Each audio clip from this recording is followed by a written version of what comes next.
الحمد لله رب العالمين والصلاة والسلام على سيد المرسلين محمد وعلى آله وأصحابه أجمعين أما بعد.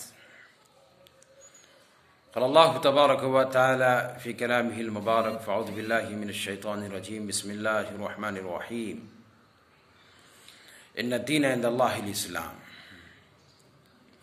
حضرات، آج میں مسلمانوں کی زندگی سے متعلق کچھ کہنا چاہتا ہوں.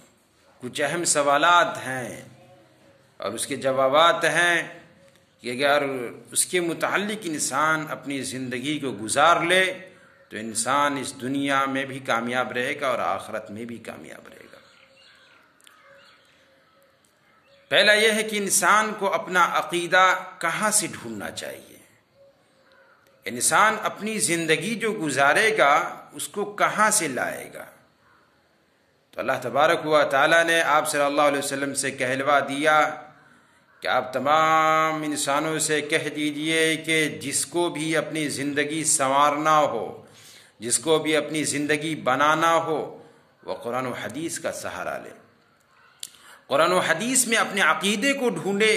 قرآن کس عقیدے کی طرف تمہارا ترجمان کر رہا ہے، تمہیں کس عقیدے کی طرف تمہیں بلا رہا ہے، اس طریقے پر اپنی زندگی کو ڈھال لیجئے. آپ دنیا و آخرت میں کامیاب ہو جائیں گے. آپ صلی اللہ علیہ وسلم کا ارشاد ہے کہ ترکت فیکم امرین بہما لن تضلوا ما تمسکتم بہما کتاب اللہ و سنت نبیہ، کہ میں تمہارے درمیان دو ایسی چیزیں چھوڑ رہا ہوں جب تک تم ان دونوں کو مضبوطی سے تھامے رہو گے، پکڑے رہو گے، تم کبھی گمراہ نہیں ہو سکتے ہو. اللہ تبارک و تعالیٰ نے کہہ دیا کہ دو چیزیں تمہارے درمیان چھوڑ دیا ہے. وہ دو چیزیں کیا ہے؟ ایک تو اللہ کی کتاب ہے، دوسرے پر نبی ہے. نبی آ کر کے ہمیں دعوت و تبلیغ کر دیا کہ یہ عقیدہ تم اپنا لو، زندگی بھر کامیاب رہو گے اور آخرت میں بھی کامیاب رہو گے.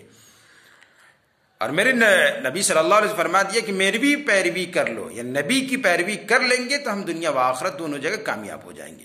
اسی لیے کہ آپ صلی اللہ علیہ وسلم نے کہہ دیا ترکت فیکم امرین لن تضلوا ما تمسکتم بہما کتاب اللہ و سنت نبیہ کا. دو چیزیں ہیں. آپ صلی اللہ علیہ وسلم کا فرمان بھی ہے. ایک مرتبہ صحابہ کرام کے پاس آپ صلی اللہ علیہ وسلم مخاطب ہو کر کہہ رہے تھے کہ حضرت موسیٰ علیہ السلام کے زمانے میں 72 فرقے تھے اور میرے امت میں 73 فرقے ہوں گے. 73 ملتا کلہم فی النار الا واحدہ، کہ میرے فرقوں میں سے صرف ایک، سارے فرقے جہنم میں جائیں گے، صرف اور صرف ایک فرقے رہ جائیں گے جو جنت میں جائیں گے. یعنی اس محمد محمدیہ کو اللہ تبارک و تعالی 73 فرقوں میں بانٹ دیں گے اور ان میں سے ایک ہی فرقہ ایسا ہوگا جو جنت میں جائے گا. صحابہ کرام نے پوچھا کہ اللہ کے رسول صلی اللہ علیہ وسلم وہ کون سا فرقہ ہے جو جنت میں جائے گا؟ آپ صلی اللہ علیہ وسلم نے کہا کہ ما انا علیہ و اصحابی، جو میرے طریقے پر ہوگا اور میرے اصحاب کے طریقے پر ہوگا. تو ظاہر سی بات ہے عقیدہ قرآن سے ڈھونڈیے اور اس عقیدے پر کیسے چلنا ہے. نبی کے فرمان کے مطابق زندگی گزاریے، نبی کو اپنا آئیڈیل بنائیے. نبی کس طریقے سے اپنی زندگی کو جیا ہے، اپنی زندگی کو گزارا ہے، اپنی زندگی کو کس طریقے سے کھپایا اس دنیا میں، اس طریقے سے گزاریے. اور اس کے بعد نیچے آ کر کے آپ صحابہ کرام کی زندگی کو ٹٹولیے، اس کو کھنگالیے اور اس کو اپنی زندگی میں لاگو کیجیے. انشاءاللہ آپ کامیاب ہو جائیں. آپ صلی اللہ علیہ وسلم نے صحابہ کرام کے بارے میں فرمایا اصحابی کالنجوم بأیہم اقتدیتم اہتدیتم، کہ میرے صحابہ ستاروں کے مانند ہیں جن کی بھی تم اقتدا کر لو گے رہیاب ہو جائے، کامیاب ہو جاؤ گے.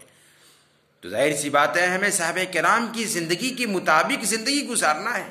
صحابہ کرام نے کس طریقے سے ایمان و یقین کو اپنے دل میں جمائے رہا، کس طریقے سے ایمان پر مستحکم ہو کر کے اپنی زندگی کو گزارا، کس طریقے سے ایمان و یقین کی باد بہاری کو اپنی زندگی میں لاگو کیا.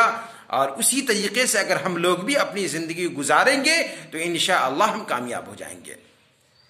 یہ دو چیزیں ہیں جو آپ صلی اللہ علیہ وسلم نے فرمایا کہ 2 چیزیں جو چھوڑ دی ہیں اللہ تبارک و تعالیٰ نے اس دنیا میں، ان دونوں چیزوں کے اگر پکڑے رہو گے، کتاب اور نبی کی سنت کو اگر پکڑے رہیں گے تو انشاءاللہ ہم دنیا و آخرت دونوں جگہ کامیاب ہو جائیں گے۔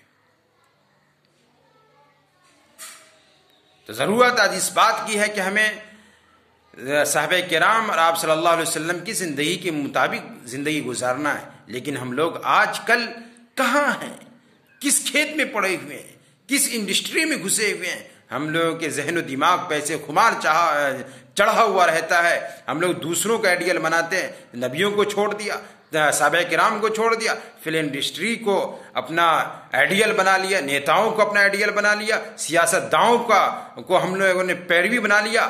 اگر ہم لوگوں نے سیاست داؤں کو پیروی بنایا، ان کے تلوے کو چاٹا، تو اللہ تبارک و تعالیٰ تمہیں کبھی بھی معاف نہیں کرے گا۔ ہم ایمان والے ہیں، ایمان والے کا تو دل میں صرف اور صرف اللہ آنے چاہیے، صرف اور صرف اللہ کے رسول آنا چاہیے، صرف اور صرف صحابہ کرام آنا چاہیے، ان کی زندگی کی کتابیں آنی چاہیے، ان کو پڑھ کر اپنی زندگی میں لاگو کرنا چاہیے۔ لیکن آج ہمارا ماحول اس طریقے سے بگڑا ہوا ہے، اس طریقے سے ختم ہو چکا ہے کہ ہم صحابہ کرام کو بھول بیٹھے ہوئے ہیں، نبی کو چھوڑ چکے ہوئے ہیں، کہ اللہ کو بھلا بیٹھے ہوئے ہیں، اللہ کی کتاب کو چھوڑ دیے ہیں۔ تو ظاہر سی بات ہے ہم کامیاب کہاں رہیں گے؟ ہمیں دنیا میں ظلم و ستم ہمارے اوپر نہ کیا جائے گا تو کیا کیا جائے گا؟ تو میرے بھائیوں، اس ویڈیو کے ذریعے سے میرا یہی پیغام ہے کہ آپ کتاب اللہ کو پکڑیے، اللہ کی کتاب کے مطابق اپنی زندگی گزاریے، اللہ کی کتاب کے مطابق اپنے عقیدہ کو درست کیجیے، اور نبی صلی اللہ علیہ وسلم کے فرمان کے مطابق آپ اپنی زندگی گزاریے، اور جس طریقے سے آپ صلی اللہ علیہ وسلم نے اپنی زندگی گزارا ہے ان کو اپنا آئیڈیل بنیے، نمونہ بنائیے، اور اس طریقے سے آپ زندگی گزاریے۔ انشاءاللہ دنیا و آخرت دونوں جگہ کامیاب رہیں گے، اس دنیا میں بھی خوش رہیں گے، آخرت میں بھی۔ تو ظاہر سی بات ہے، لیکن ہم لوگ آخرت کو ترجیح دیں، دنیا کو نہ ترجیح دیں۔ اللہ نے اس کی بات کو بھی قرآن میں وضاحت کر دیا، الذین یستحبون الحیاۃ الدنیا علی الآخرۃ ویصدون عن سبیل اللہ یبغون عوجا اولئک فی ضلال بعید، کہ جو لوگ دنیاوی زندگی کو اخروی زندگی پر ترجیح دیتے ہیں، یعنی دنیا کو بہتر کرتے ہیں اور آخرت کو ختم کرتے ہیں، ایسے لوگ دور کے گمراہی میں جا بھٹکے ہوئے ہیں، پڑے ہوئے ہیں، اللہ کے راستے سے بھٹکے ہوئے ہیں، دور کے گمراہی میں پڑے ہوئے ہیں۔ تو ظاہر سی بات ہے ہمیں آخرت کو ترجیح دینا چاہیے۔ یہ دنیا فانی ہے، اور آخرت جو باقی ما عندکم ینفد وما عند اللہ باق، جو کچھ تمہارے پاس ہے، انسانوں کے پاس ہے، سب کچھ ختم ہونے والی ہے، اور جو اللہ کے پاس ہے وہ بہتر ہے۔ والآخرۃ خیر وابقا، اور آخرت جو بہتر ہے، باقی رہنے والا ہے، سب سے زیادہ باقی رہنے والا ہے۔ تو ہمیں آخرت کے بنانے کی فکر کرنی چاہیے، نہ کہ دنیا بنانے کے لیے۔ ہم ہزاروں بلڈنگیں بنا لیں گے، ہزاروں عمارتیں بنا لیں گے، سب کچھ بنا لیں گے، لیکن ہم لوگ اگر آخرت کے لیے کچھ تیاری نہیں کیا ہے تو ہم اللہ تبارک و تعالیٰ کے یہاں کیا جواب دیں، کیا منہ دکھائیں گے؟ عقل مند شخص وہ ہے جو اس کے لیے تیاری کرے اور اس کے بعد امیدیں باندھ کر رکھے۔ بیوقوف شخص وہ ہے جو صرف امیدیں باندھتا رہے اور اس کے لیے کچھ کرے نہیں، کہ اللہ غفور رحیم، اللہ معاف کر دے گا، اس کے لیے کچھ تیاری نہیں کیا ہوا ہے، تو ظاہر سی بات ہے اللہ تبارک و تعالیٰ کیسے معاف کرے گا؟ آپ پہلے اپنی خواہش کو ماریے، اس کے بعد آپ جنت پائیں گے۔ اللہ تعالیٰ سے دعا ہے کہ اللہ تبارک و تعالیٰ ہم سب کو کہنے سننے زیادہ عمل کی توفیق عطا فرمائے۔ وآخر دعوانا الحمد للہ رب العالمین۔